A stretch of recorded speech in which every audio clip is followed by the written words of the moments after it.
तो फिल्म की शुरुआत में हमें एक विलेज गांव दिखाया जाता है जहां पर कुछ लोग एक डॉक्यूमेंट्री फिल्म बनाने के लिए आए थे। वो लोग प्रिंस शमन पर कहानी बनाना चाहते थे, तो इसीलिए वो इस गांव के शमन से मिलते हैं जिसका नाम निम होता है। निम बताती है कि हमारे गांव के लोग हर चीज की पूजा करते हैं, जैसे पहाड़, नदी, जानवर, जंगल, यहाँ तक कि घरों की भी। हम दो किस्म के गॉड्स को मानते हैं। एक तो अच्छे गॉड होते हैं जो लोगों का अच्छा करते हैं, जबकि दूसरी तरफ बुरे गॉड जो लोगों को नुकसान पहुंचाते हैं। निम बताती है कि हमारे गॉड बायन एक अच्छे गॉड हैं। वो सदियों से हमारी हिफाजत कर रहे हैं। वो हमारी फैमिली से किसी एक को हर दफा अपना मीडियम चुनते हैं। मीडियम यानी कि वो इंसान जिसके जरिए बायन लोगों की मदद करते हैं। उस इंसान के अंदर आकर गॉड ने मुझे चुना, अपना शमन मीडियम बना लिया। मैंने बहुत सी तकलीफों को बर्दाश्त किया और अब मैं लोगों को बचाने और उनकी तकलीफें दूर करने का काम करती हूँ। एक दिन निम की बड़ी बहन के हस्बैंड को हार्ट अटैक हो जाता है, जिस वजह से उसकी मौत हो गई थी। अपनी बहन की फैमिली के बारे में बताती है। उसकी फैमिली के लोग किसी न किसी वजह से मारे जाते हैं, यानी कि उन पर एक कर्ज, एक श्राप है और ये अब उसकी बहन को झेलना पड़ रहा है। निम अपनी बहन के घर पर जाती है।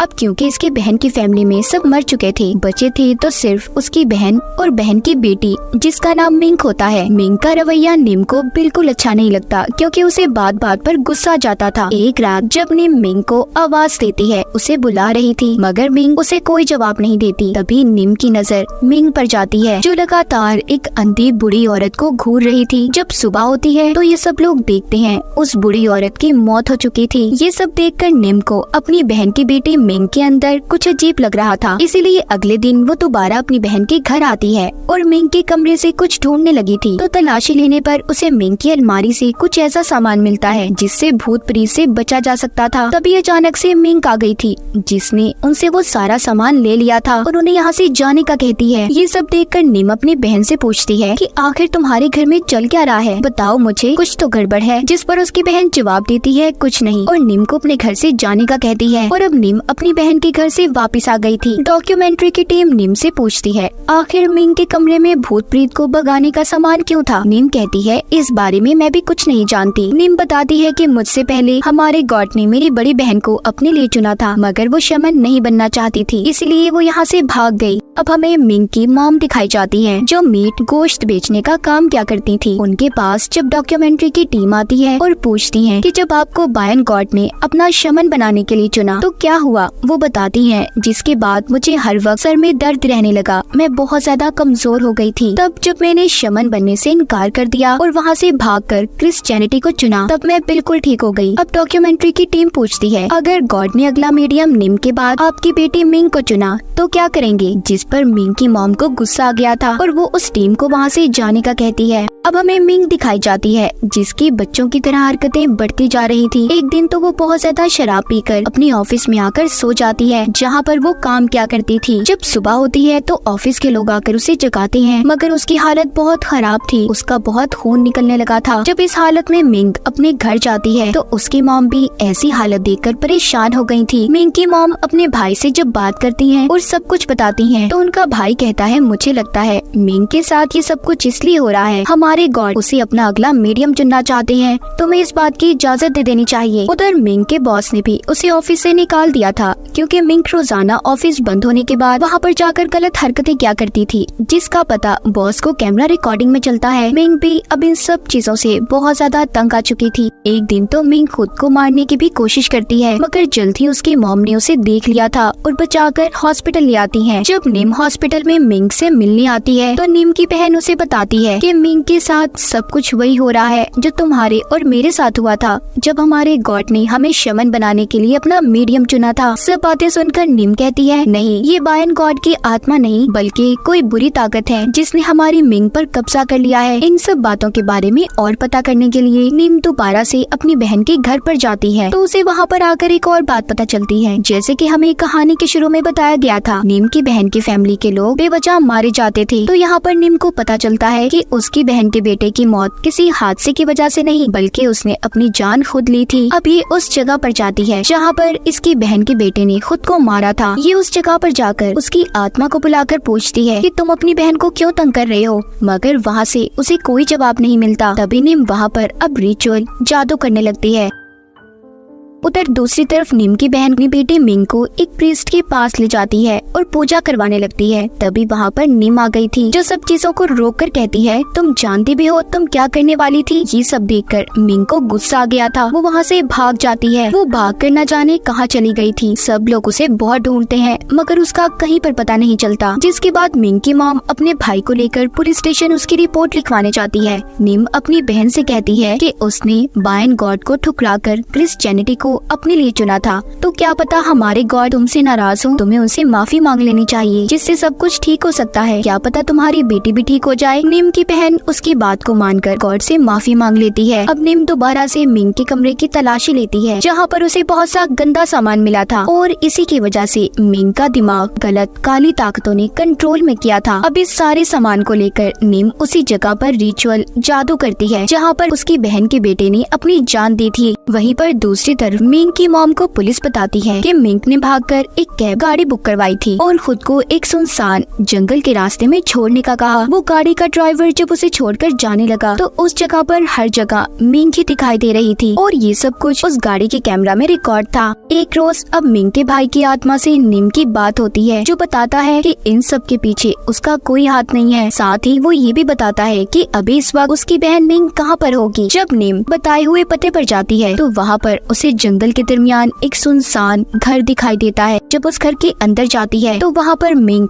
उसे बुरी हालत में बेहोश मिली थी। वो जल्दी से उसे हॉस्पिटल ले आई थी और फिर अपने गॉड के पास उसके लिए दुआ करने जाती है, जहाँ पर जाकर निम को पता चलता है कि उनके गॉड की बनाई हुई मूर्ति का सर जिस्म से अलग था। सब देखने के बाद निम दोबारा अपनी बहन के घर जाती है और मिंग के अंदर आई हुई काली ताकत से पूछती है कि आखिर तुम कौन हो और कहाँ से आई हो। जिस पर मिंग उसे जवाब देती है कि तुम शमन हो ना, खुद ही पता कर लो मैं कौन हूँ। ये सब देखकर निम अब उसे अपने मास्टर प्रीस्ट के पास लेकर जाती है ताकि वो उसका इलाज करवा सके और बता सके कि आखिर मिंग के अंदर क्या चीज है। वो मास्टर प्रीस्ट बताते हैं कि मिंग के अंदर बहुत सारी आत्माएं हैं और इंसानों की ही नहीं बल्कि जानवरों की भी। हमें इसीलिए बहुत बड़ा रिचुअल करना होगा जिससे हम उन सभी आत्माओं को कैद कर सकते हैं और ये हम उसी जगह पर करेंगे जहाँ पर तुम्हें मिंग पे होश मिली थी। मिंग की मॉम उनसे पूछती है कि हमारे साथ ये सब कुछ क्यों हो रहा है। वो मास्टर बताते हैं कि तुम्हारे हस्बैंड के दादा पर दादा ने बहुत मासूम लोगों की गर्दनों को काट दिया था और ऊपर से फिर तुमने बायन गॉड को ठुकराकर उस इंसान से शादी कर ली जिसकी सारी फैमिली पर कर्ज श्राप था और अब इन सब चीजों का असर साफ तुम्हारी बेटी पर नजर आ रहा है। निम अपनी बहन को समझाती है कि हमें कुछ तो करना होगा। मिंग की मॉम ये सब बातें डॉक्यूमेंट्री टीम को बता रही थी। वो आगे बताती है कि जब मैं सुबह को उठती हूँ तो मेरा सारा घर बिखरा होता है, हर चीज अपनी जगह से अलग होती है। अब इन सब के बारे में जानने के लिए कि रात को ऐसा क्या होता था, डॉक्यूमेंट्री की टीम मिंग के घर पर कैमरास को लगवा देती है। कैमरे से इन्हें ये पता चल गया था कि सब कुछ मिंग की किया करती थी। वो देखते हैं कि वो फ्रिज से कच्चा गोश्त निकालकर खा जाती है।